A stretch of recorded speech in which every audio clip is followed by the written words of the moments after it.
Welcome to the Workplace Ninja Summit 2022 podcast. A live recording directly from Lucerne with interesting topics.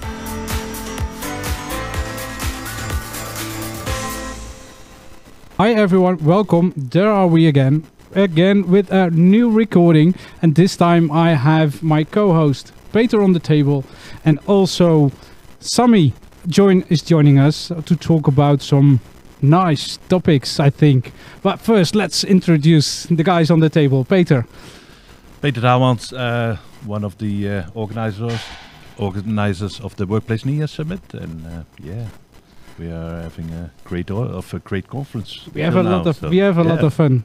And Sami, lot of fun. Yeah, Sami, you joining us. What are you doing normal in your day job?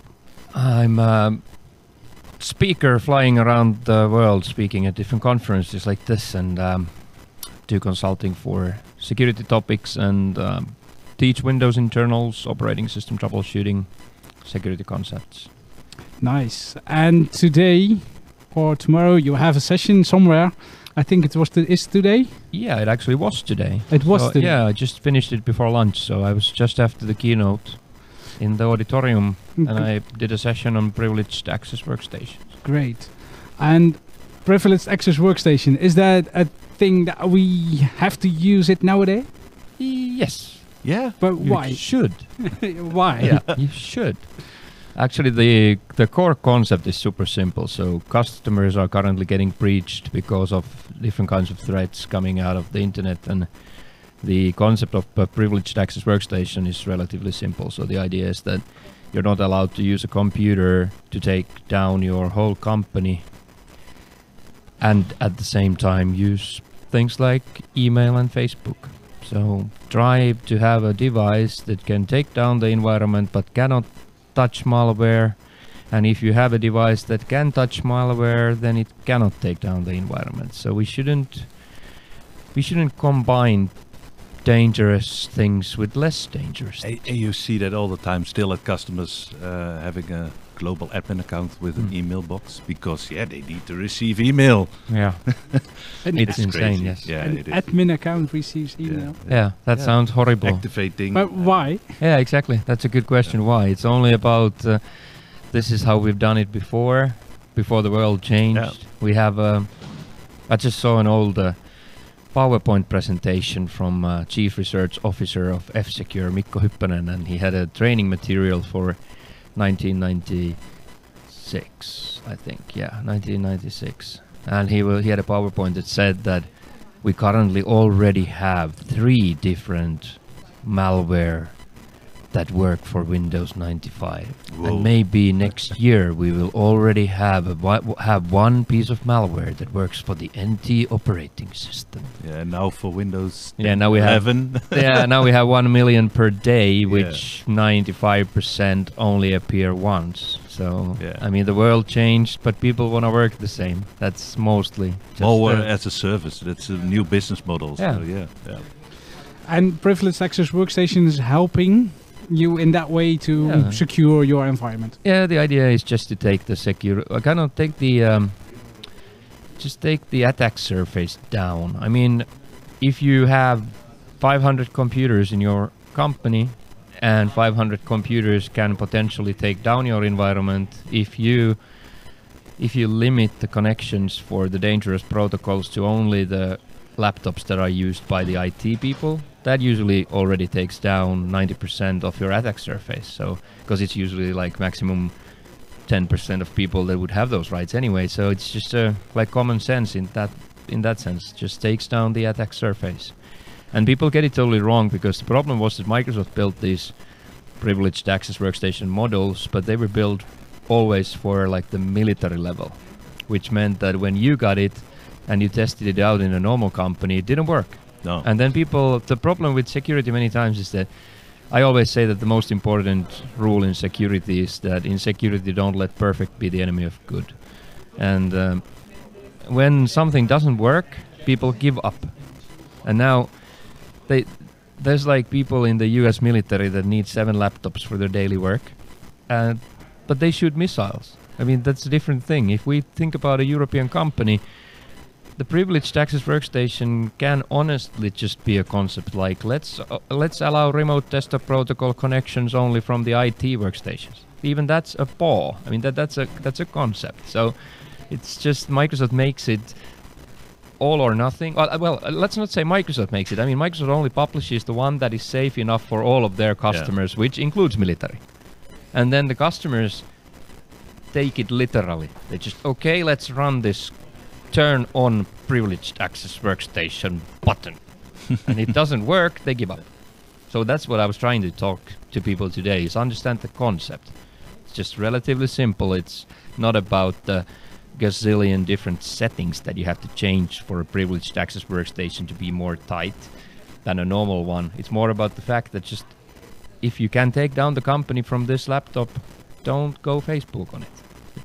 True. Yeah. So basically, it can be a VM which is isolated, doesn't have internet access, doesn't have access to Exchange Online or Exchange on-prem, and so on. Yeah. So it doesn't have to be that. It's of course we can secure it also very different, because if we only if domain, like one thing that is super simple, which I love, and kind of like when I thought about it, it just made so much sense. So difference being that if you're a domain admin normally, or a global admin, and then you log on to a machine, by default you get those full privileges on that machine. Now we do block people from logging on with those global admin or domain admin accounts to normal workstations, but then on those workstations where they can log on, they are actually stripped of their local admin privileges. Okay. So the domain admin, if you log on as a domain admin to a normal workstation and you would have Mimikatz, that would be the worst possible scenario. Yeah. But now if you're a domain admin and you log on to a Privileged Access Workstation, you don't have local admin privileges, which means Mimikatz doesn't work. Yeah. Because there, from your perspective, the only thing that matters is that your privileges are against your directory. So your local privileges don't matter. You're using like Group Policy Management Console or Azure Portal or whatever, that only that end matters there, which means that we can strip you off from the local privileges so you can't like activate weapons. Yeah. So it just makes everything so much simpler when you can divide dangerous things from less dangerous things. Yeah, you doesn't have to make it that difficult. Oh. You can set up what you explained an Azure Virtual Desktop or remote desktop services, and then that's the only IP that can be accessed from a specific management device, for example. And for like half a year ago, I would always say that it was easy on-prem, extremely difficult for Azure. Now it's extremely easy for Azure, because now you can do conditional access based on device filters. Yeah. Which means that I can just say that your laptop, which is Azure AD joined, is a Privileged Access Workstation, and then use conditional access to say that Azure Portal only opens from your device ID. Yeah. So actually now implementing this in Azure is way simpler than on-prem, where we usually need IPsec and stuff like that. Do we configure that in our environments where we are acting in the Netherlands?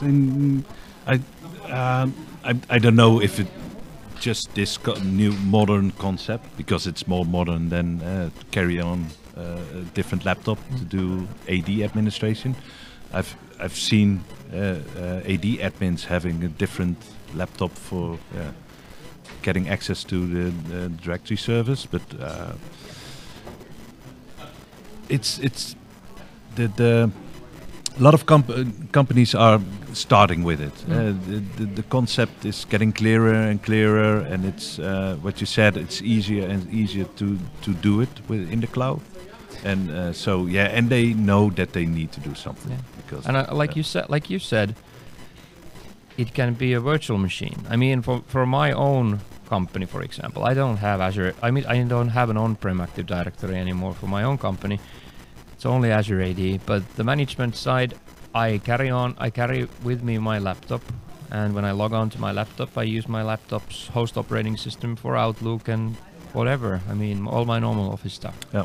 But if I need to go to Azure AD Portal, if I do it from my own laptop, it'll just say that you got your username and password and your authentication was correct, but you don't fulfill the requirements. And then I have to open up a virtual machine running on my Hyper-V, and then I'll do my management from there. It's a little bit more strict than my normal because it requires MFA for login and it doesn't allow anyone to install anything. It's very restricted, but it doesn't matter because I only need to use the Azure portal with it.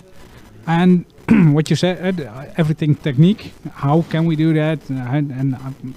But if we look at the awareness at companies, admins and that sort of kind of people, is that awareness growing in the past period?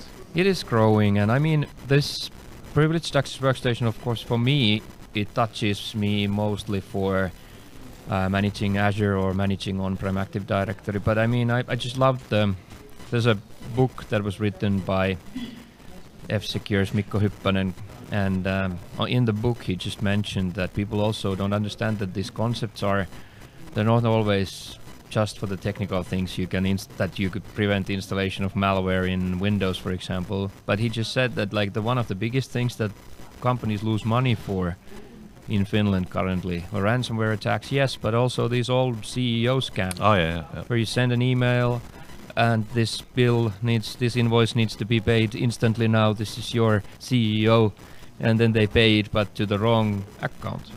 So he just said that he goes to the companies, he asks for a tour, and then when he goes to the financing department, meets some person there who takes care of this really, really big invoices.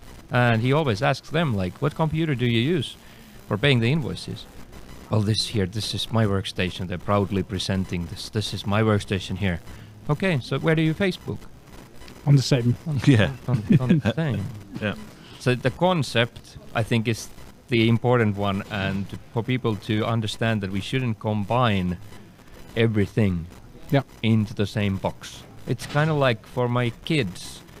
I'm a Windows operating system MVP since 2011, and I teach Windows internals, and I know Windows very well, and people always ask me like, what's the best setup for gaming? What's the best settings? How do you set the page file? How do you set the paging setting? Blah, blah, blah. And I'm always like, really sorry, but you probably assume that because I'm a Windows geek, I would know Windows so well that I would tell you like secret settings that make your computer faster. But the problem actually here is that I know Windows so well that I know that there is Windows 10, which is completely tweaked for playing games. It's called Xbox One Series X, okay? Yeah. That's a Windows 10 machine, perfectly, every page file setting is perfect for gaming. But I'm really sorry, but my answer is I know Windows so well that I don't mix these things. I play games with my Xbox, I do work on my laptop. So that's kind of the same thing, it's just not always possible to have everything in a single package.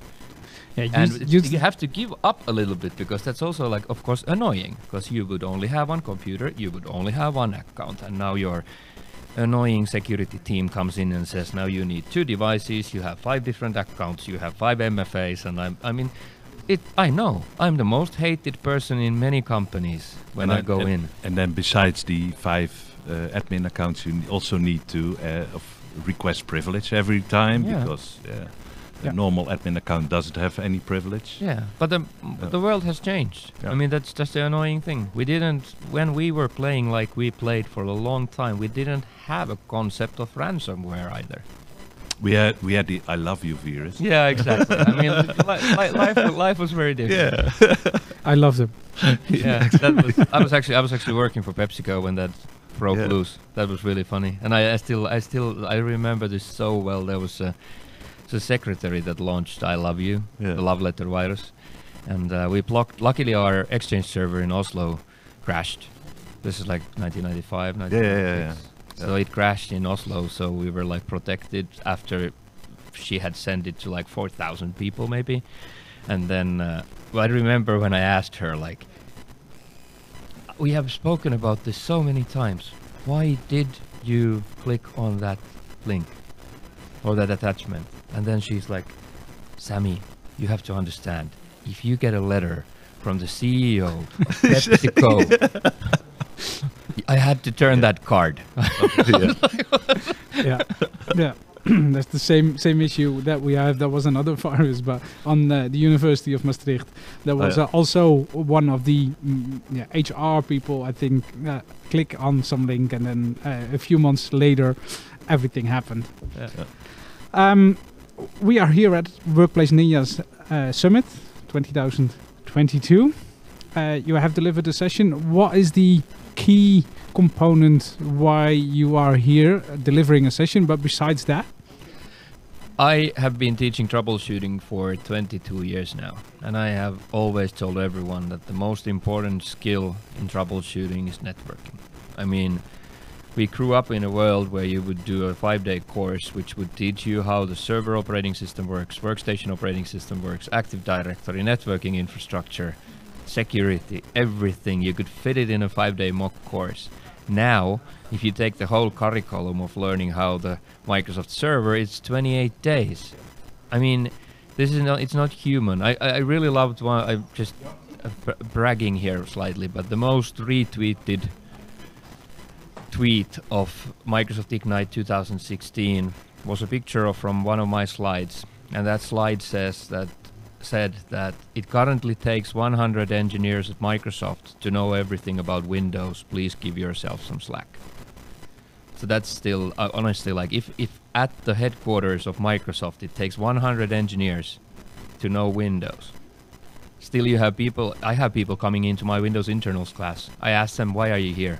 I think I still don't know everything about Windows. It's like, let's set the expectations correct first. Yeah. I mean, you have to know people who know what you don't. Networking in Teams lobby is actually not kind of the same as networking here in the lobby. So, honestly, you need this. I mean, networking is the most important skill. I don't know Citrix, but I know a person who knows freaking everything about Citrix. And I will call him. Yep. you need to know the people that know the things that you don't know. Yes, and you don't ask people on Teams. I have been teaching classes now online for the last almost 3 years. People do not interact with each other. They just don't. It's not good for it. I'm really sorry. Metaverse is not really solving that yet. So it's this is the fun thing here. I mean, I enjoy this myself, of course, meeting people, and then from that perspective, I also use this for my networking. I met the Microsoft guys here. I've been trying to get rid of end-user admin rights for 20 years now. So the guys who were doing the people who were doing the keynote, they were just talking about this, and I instantly want to finally. I instantly want to know them, and I mean it's even myself personally. I want to network. Yeah, they will join Steve and Dispenser. Steve Dispenser and Ramya. Back name. It's a very difficult one. But Steve and Ramya will join us in a half hour on this table. Okay. What's your next thing after this event? What event where will you be? I'll be speaking at the Nordic and Baltic Security Summit in Estonia on Thursday morning. That's my stake. So I'll fly out of here tomorrow, head on to Estonia, and then it's, I think, Sweden next week, Estonia a week after that, then it's Austria, and then US for Tech Mentor Orlando for November, Austria again. Are you sometimes at home? I've always said that I always go home, count the kids, and then I'm going off again. Just make sure. Yes. And you mentioned Mika Hupponen. Yeah. He will be in the Netherlands on 30 September on Experts Live. He will do the keynote there. Yes, that's a great catch. And I'm really looking forward to it. But maybe if you are in the Netherlands, probably you can come and see that keynote. Yeah, he's speaking with me at the Nordic and Baltic Security Summit. So I see one of the online keynotes that he has published around the war in Ukraine and so on. So that's really interesting. If someone wants to see that, please search that online. I'm nowadays the chief research officer at TrueSec. Yep. And my post and my title, for me to give up my self-employed status for the past 12 years, I said that I would never work for anyone else. Only 2 people in the world are an exception: Mikko Hyppönen or Markus Moret. Markus Moret, yeah. And Markus was the first to make it. So, but I'm still proud because on my LinkedIn, Mikko posted a message saying that did my message get lost in junk mail or something like that. I was like, oh, thank you, Mr. Good. And he was at your birthday. Yeah, he was at my birthday doing the keynote as well. Yes, Yeah, and great. Mikko is Awesome. my title is a tribute to Mikko. Yeah. I said when I'll join TrueSec, I said I want to be a chief research officer because Mikko is one as well. So it's a tribute to him. I'm not hiding this at all. Yeah, great. I'm really looking forward to that one in the Netherlands. And thank you for being here on the table, Sami. Thank you so much for having me. My pleasure. And Thank you. if you want to join in half an hour between a quarter before 2 and 2, we will have Ramya and Steven on the table. So please join in then. Thank you for listening now and see you next time.